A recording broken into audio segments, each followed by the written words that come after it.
Uh, they're all winged? What? What?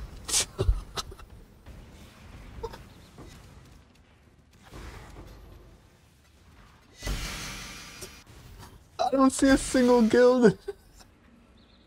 15 minutes later. What the? Yo, what is up everybody, it's Tuna. Today's video, I wanted to talk to you guys through the strategy that I've been using to run Affliction and basically how I've been making my currency in the past few days, running the build that you might have previously seen. I posted a video just 2 days ago, so you can check that out. See sort of the build that I've been running to farm these juicy maps. So Affliction is insane. It's the juiciest mechanic we've really ever had yet, and I wanted to talk to you guys a little bit through what makes it so juicy and the returns that you're possibly like looking into getting, and also a strategy that you guys can pretty much adapt to your atlas and guaranteed to succeed running this map strategy, as long as you guys can actually realistically run the maps. So yeah, the first thing I want to say is a big disclaimer: you need an absolute insane build to deal with the juice in these maps. So the monsters are going to have insane damage reduction, but they're also going to have really high damage. So that's because the purple wisps are going to be adding additional projectiles. The blue wisps are going to be adding a ton of critical strike and critical strike damage, and the yellow wisps are going to add a ton of damage reduction. So basically you're going up against really insanely tanky mobs, as well as, fast mobs and all that kind of stuff. Yeah, they're going to be fast, you're going to deal a lot of crit damage, you're going to be tanky, and yeah, you need a crazy build to deal with that. So that's the first disclaimer here. So as long as you've understood that and you feel like you have a build that is strong enough to take down this content, well, now you can actually start farming it. And how do we farm it? And let's just basically go through everything that you need to know about the mechanic to succeed and what you're looking for, of course, with the wisp and the combinations and that kind of stuff. So as you know, there are 3 types of wisps. There is primal, there's vivid, and there is wild. The primal is going to be the blue wisp, and they're going to be dropping a lot of currency items. Basically, it's going to add a raw sort of drop chance to the monsters, and every time you get, up to a certain amount of blue, you're going to be getting just more currency in general dropping from them. But this currency is generally going to be of, low tier, depending on how much quantity and rarity you have. That has an additional chance to be upgraded to higher tiers. And that's when other juices come into play as well. That's vivid, and vivid adds a lot of item quantity bonus. And this item quantity bonus is just going to make more and more items drop in your maps, and it feels like it's like insane. It's multiplicative with everything else in the game, as well as the innate quantity bonuses of the monsters themselves. So you want to be grabbing this as much as possible. I call this kind of like the catalyst, and because it sort of enables all of these crazy things to happen. But then you have the purple, and the purple is really important as well because it grants item rarity bonus. So item rarity bonus is going to be giving you more unique drops. However, most importantly, it's also going to be giving you upgrade currencies of their rare tiers. So essentially what happens is that if there is kind of like a conversion thing going on between the blue primal, you're going to be dropping currencies, the wild purple wisps are going to upgrade that currency to higher tiers. So imagine a chaos orb drops, it then upgrades to a higher tier, aka potentially like a sextant or a divine orb or that kind of stuff. So you definitely want to be going for a nice mix of all of these. Don't want to be focusing on only getting one color. That is not going to be netting you very good results. You want to be mixing the wisps as much as possible. So that is honestly the hardest part about the mechanic, is getting a good mix, and also just in general scouting out as many wisps as possible. Get like those really crazy juicy maps. You're not going to be getting them every map. You're going to feel like most of the time you're not getting that many. However, when you do actually hit the jackpot and you get a crazy map, 9,000 wisps or something like that, which can happen, you're going to really notice that the loot is just absolutely insane. So let's talk about mixing wisps. Mixing wisps is the key. It's basically what unlocks the craziness of the sleeve mechanic. And essentially what you're looking for is what I call the Holy Trinity, which is basically just getting blue, yellow, purple together, and you're going to want to be getting like 2k of each plus. When that happens, you're going to be getting a ton of raw divine drops. It's going to be like stuff all over your screen. Going to be potential stacks as well from Arch Nemesis conversion monsters. As you know, previously there were what we called loot goblins. Basically dropped a stack of currency, and that currency can be upgraded. On top of that, Blue altars can also duplicate that if you are lucky enough to find a currency duplication altar. That's one to look forward to as well when you're mapping. And then on top of that, you are getting a ton of uniques because, you know, you are getting the mixture of yellow and purple, a lot of quantity and a lot of rarity, drops a ton of uniques, and also a lot of scarabs. You're going to drop a lot of scarabs from Arch Nemesis conversion monsters too, and those scarabs are going to be upgraded to higher tiers. Yeah, that is definitely what you want to look for, is the mix of the three. However, most of the time you're actually not able to find 3 juices in one run. So if that's the case, what you want to focus on is either going for blue plus yellow, and blue plus yellow gives you a ton of raw currency. It's going to be large amounts of small types of currencies, you know, like sextants, chaos orbs, all of that stuff, you know, with obviously the potential for there to still be some raw divine orbs, and you're just going to be seeing mostly like 1 divine orb drop here and there. That's depending on how much rarity or innate rarity that monster had, and whether that was enough to sort of tick over the edge and upgrade that currency, you know, to a higher tier. So blue and yellow is really nice, but we also have yellow and purple, and this is sort of like the more magic find approach of getting a lot of uniques, lots of scarabs, and lots of currency conversions. So blue and yellow, really good, but however, yellow and purple is more enabling Arch Nemesis conversions to really pop, because what you are doing is you're introducing a lot of rarity. That rarity is basically upgrading all of the things that drop from those Arch Nemesis conversions.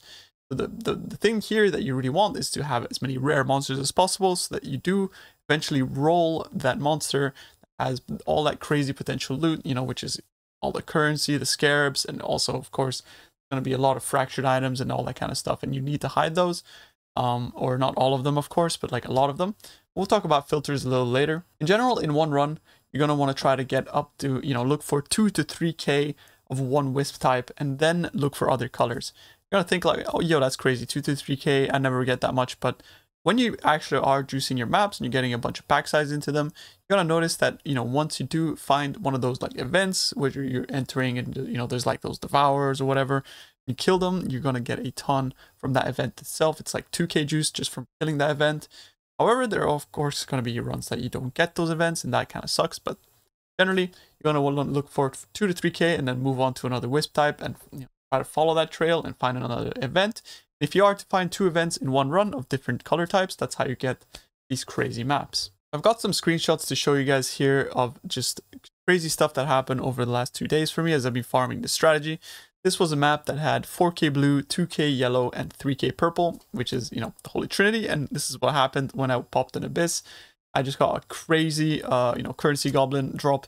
Basically, you can see that it's a currency goblin because it has stacks of like 20 chaos orbs, 2 exalted orbs, and then we got the big, you know, upgrades here, which is if we had the purple, you know, right, like if we had that higher, then these chaos orbs would have potentially also upgraded, and we would have had an even bigger stack. That's also why you're seeing these groups that are dropping like hundreds of divines, because they have rarity colors. Those rarity colors have like 500% plus rarity and stuff like that, some crazy numbers. So that means that, you know, all that rarity is put towards upgrading these currencies, and those currencies then become divines instead of chaos orbs. So yeah, if you were to get currency duplication on these as well, then, you know, you would get some crazy numbers, and there would just be like divine orbs all over the screen, right? But for solo players, this is a pretty damn good drop for a map. You know, you're coming out of this map with 10 divs, you're really happy, right? And one thing to note as well is that, of course, you are seeing those groups drop, you know, 50 divines in one map or whatever. That doesn't happen every map, of course. But also, you gotta remember that they are splitting that between 6 people. So if I am getting 10 divines solo, I am actually getting more currency than they are in 6 people. So definitely keep that in mind. It doesn't look as impressive as what they're getting, but at the end of the day, you're coming home richer than they are, which is pretty damn cool. Okay, then we got the purple and yellow combination. So the purple and yellow, of course, is going to be meaning that you'll get a lot of upgrades and a lot of, you know, for example, in this screenshot, which went well beyond the screen, I got something like 20 to 30 winged scarabs all in one go. And that was just because, you know, I had a lot of purple and I had a lot of yellow. And when I killed a monster that had an Arch Nemesis scarab conversion mod present on it, it just upgraded everything to winged, and it was absolutely insane. And, you know, something like that already is like a crazy amount of currency that you can walk out of a map. It's something that you can look forward to. However, it's not only that you're going to be getting scarabs, you're also going to be getting a ton of uniques and that kind of stuff, right? So yeah, pretty damn cool. Then you also have, you know, much like you have yellow and purple as well, which is yellow and purple. It's going to give you a lot of uniques, and it's going to give you also in general a lot of drops. Like this again, like it's from fighting an abyss. It just drops all kinds of different stuff, and I had to stricten up my filter a bit, but you can just see that there's a crazy amount of belts on the screen. It's Great Wolf, all these fractured items and rare things in general. So things can get pretty damn crazy once you have a bunch of purple and yellow. And yeah, that is the more sort of like magic find type of approach that you can see here. How do you get this many wisps, and what do you do once you get into the woods? Well, the first thing you want to do is you want to look where the trails are facing and which direction you want to run. And scouting is the most important thing that you do in these maps, and you're learning how to scout. So scouting means that you are looking for the wisps and you are following a direction you know, to get as many wisps as possible. So there are kind of like small tells on where you're going and sort of in what you're going to be getting. If you find a mix of wisp where you're getting like a bunch of purple, a bunch of yellow, and a bunch of blue all in one line, that means that you're traveling towards a vendor. And vendors generally are not what you're looking for in this strategy. You're looking for those events, you know, where you're forced to like kill monsters or interact with something to essentially get, you know, you'll get wisps as a reward, and then those wisps are going to be empowering your map. But yeah, the first thing you want to do, you're going to want to drop in here, look in the direction you want to run, and you do not want to waste your, whatever you want to call it, like life force. You don't want to be wasting that, because you're going to be able to stay there for longer the more, you know, the less you walk around. So yeah, definitely be careful with walking around. Also, one thing to note is there are these bright orbs that you find around the place. There's two different types. There's one larger bright orb. That bright orb is going to be revealing area, and there is a smaller bright orb, and if you walk into that orb, it's going to basically re-top up your fuel, and it's going to essentially allow you to stay within the woods for longer. And when you are able to find, you know, 2 or 3 of those, that is those crazy runs that where you're going to be able to stay in there for longer, and you get like 9,000 wisps, and everything goes crazy once you get out. So look for those as much as possible. Those are things that you definitely want to have in, you know, as your priority. So check those out. You know, don't go too far out of your way for things, but as soon as you see one of those, you definitely want to jump to it as fast as possible, as you never know mechanic kicks you out. So yeah. All right, so now that I've talked a little bit about in general the mechanic, all of the stuff that interacts with the mechanic and how to really get the most out of it, I want to talk a bit more about specifics of the strategy that you'll be running. And that is Wandering Path. Wandering Path is, of course, you know, going to be making your notable Atlas passive skills grant nothing, but increases the effect of small Atlas passive skills. Meaning, you know, the effect of map modifiers is going to be increased, as well as all of the other small notables, which actually, they're actually insane, the small Atlas passive skills. So in generally, the pros are going to be that you're going to be getting a ton more pack size, more quantity, higher mechanic spawn rates, more beyonds because of merging radius and all that kind of stuff. However, the downsides are that the maps are kind of insanely difficult. There are no notable passive skills, so you won't be getting things like King Harby, that kind of stuff. And map mods can become crazy, so you need to have a strict reject that basically blocks out things that you can't run. For example, I'm playing an Ignite build. If I were to roll a Void Ailment, that Void Ailment roll would roll up to 120%. And that means that I cannot run the map, I cannot ignite, right? So definitely have to roll those mods away, as Wandering Path makes them insanely crazy. You don't want to run them. But essentially, you know, the payoff is that you're going to be getting so much quantity, and in general, all of these mechanics are going to be spawning. Like, for example, if you were to pick all the small Atlas passive skills that spawn Ritual, you're going to be having like a 70% chance to spawn Ritual baseline in your maps. It's like pretty good. And also the top pad increases just everything in your maps, and pack size is literally everything mechanic. The more monsters, the more rares, the more everything. Also, you gotta notice that like the pack size also increases how many monsters are found within the woods, which give you wisps, right? So the more packs we have, the more wisps, and in general this just becomes sort of like more exponential, because then the more monsters they empower, and the more stuff you get. So for Sextants, we want to be using Abyss, we want to have Beyond, we want to have the Deadly Mirror, and Magic Pack Size Sextant. As I just said, Magic Pack Size Sextant is nice because it increases the amount of monsters that you find in the woods. Deadly Mirror is also pretty damn insane, because not only does it increase the global quantity present on your map, Now that we have the keystone, that is going to be present 100% of the time. But in general, it also adds a ton of monsters to your maps. So those more monsters that you are able to empower. And beyond also, it adds an insane amount of monsters. In general, it's just going to be something that you want to have on your map all the time. However, if the Beyond Sexton does become too expensive, you can swap this out for Hunted Traders. And, you know, since you are using 7th Gate, Beyond is 5 Chaos on the map device. So instead of having Beyond there, you can trade off for putting it on the map device instead of Abyss. You are going to be getting 1 minus Abyss per map. However, you know, if the Beyond Sexton becomes like too expensive, like hundreds of Chaos up and upwards, then it won't really be worth it, right? Since you'll be able to just pay 5 Chaos per on the map device. And your last Sexton is going to be Abyss. Abyss is just basically the craziest mechanic that you can add to your maps. It is honestly the most insane thing where most of your drops come from. So do not, you know, underestimate Abyss. Abyss is the craziest thing by far. For Scarabs, we want to pair that up with Gilded Abyss, Gilded Reliquary, Gilded Harbinger, and Divination Scarab. Divination Scarab is nice because you'll be running one of 2 maps. You're going to be running either Burial Chambers or you're going to be running Jungle Valley. And both of those maps drop the Fortunate, and you'll notice that the Fortunate drops a ton, especially if you get a bunch of yellow juice.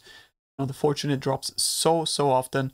You're getting so much of it that basically pays back for all and plus your supplies. Like, it's just so many Fortunate cards that you end up at the end of the day, like 80 of them or whatever, if you're farming for like 8 hours. So yeah, it's really good. And then for your map device, as I previously said, you know, you can pick Beyond if the Sexton is expensive. However, don't pick Beyond. You're going to be going for Abyss. And this is enabled by having the 7th Gate Keystone, which is, you know, going to be shown later in the Atlas passive skill. So I've alluded to this a little bit, but the map choice is Jungle Valley or Burial Chambers. But the pros of Jungle Valley is that it has no boss altars. It is a linear layout. It has massive pack size as well as the Fortunate card. And, you know, it's a map that I really enjoy because of, first of all, the no boss altars means that you'll be getting more currency duplication altars as well as quantity altars and all that kind of stuff. So that's a 33% increased chance to find those over Burial Chambers. However, the downside is that you don't have the big ticket, the Doctor, which is, of course, not going to be extremely common. It's a very rare card.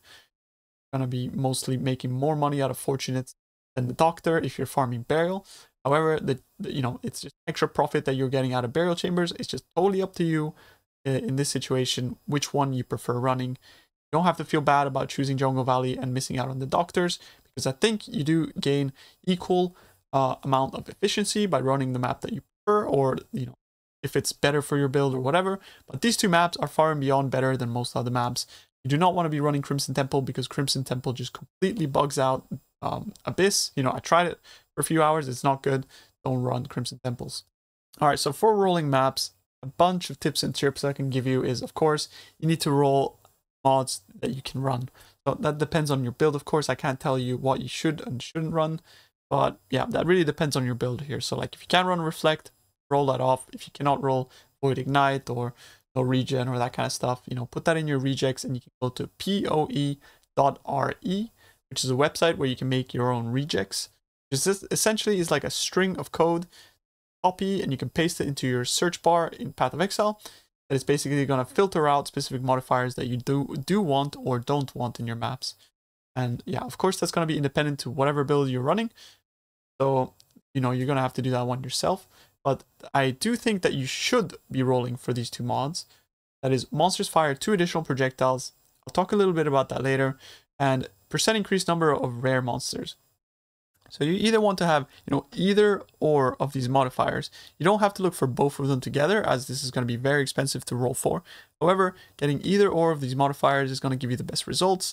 I think this in general is just better than running 8 mod maps. However, you're also, you know, it's also good to run 8 mod maps as long as they have the modifiers that are not going to break your build, right? So make sure that you are checking for those when you're buying those.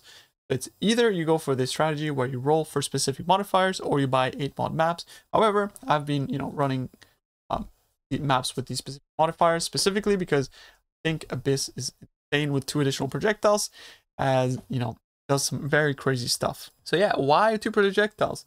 That is because the Stygian Spires, which basically have a 100% chance to appear if you are using a Gilded Scarab, are gonna go absolutely crazy, right?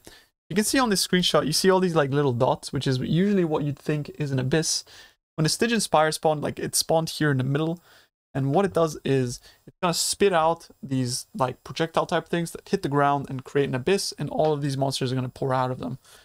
And basically, if you have extra projectiles, it means it spits out more of those, more monsters come out of them. And it basically turns out that like you have one abyssal spire that spawns almost as many rares as the entire map. And if you have extra projectiles, it's just like multiplied by the amount of projectiles. It's just insane, right?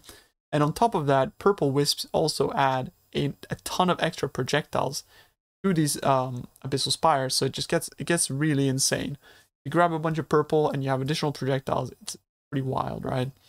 Then, of course, the ladder mod, additional rare monsters, is just going to be good in general to juice your maps, because more rare monsters means more monsters to empower and more potential loot. I'm just going to leave the atlas tree here up on the screen for people that might not want to, click the link in the description, join the atlas tree. But basically, you are going to be running a wandering path atlas tree.